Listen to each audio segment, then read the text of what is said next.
छडी लागे छमछम विद्या येई घमघम हे वाक्य आता इतिहास जमा झालंय. सरकारचे नियम सांगतात की विद्यार्थ्यांना आता मारायचं नाही, रागवायचं नाही, नाहीतर आम्ही तुमच्यावर कडक कारवाई करू. आपल्यापैकी किती जण असे आहेत ज्यांनी शाळेला उशीर झाला म्हणून उलट्या हातावर छड्या खाल्ल्यात, उठबशा काढल्यात, कोंबडा केलाय. पण शिक्षकांनी मारलं, रागावलं म्हणून आपण कधी शाळा सोडली नाही. उलट शिक्षकांनी मारलंय हे जर घरी कळलं तर घरचे देखील आपल्याला मारतील ही वेगळी जरब असायची. पण या सगळ्यामुळेच ही पिढी घडलीय. पूर्वी शिक्षक कडक होते, त्यांच्याबद्दल आदर होता. आज मात्र शिक्षकांकडून एखादा शब्द जरी चुकला, आवाज चढला की त्याचा व्हिडिओ तयार होतो, सोशल मीडियावर फिरतो आणि कारवाईची मागणी होते.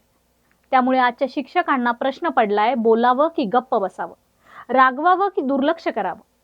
या भीतीतून निर्माण होणारी शांतता म्हणजे शिस्त आहे का?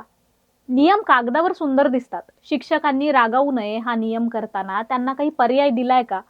छडी काढून घेतली पण संवादाची साधनं दिली आहेत का? शिस्त ठेवायला सांगितली पण शिस्तीची व्याख्या स्पष्ट केली आहे का? आजच्या काळात छडी उपयोगाची ठरत नाही, पण याचा अर्थ असा आहे का की शिक्षकांनी फक्त निरीक्षण बनवून बसावं? तुमची मतं आम्हाला कॉमेंट्स करून नक्की सांगा. रील जास्तीत जास्त शिक्षकांपर्यंत पोहोचवा. धन्यवाद.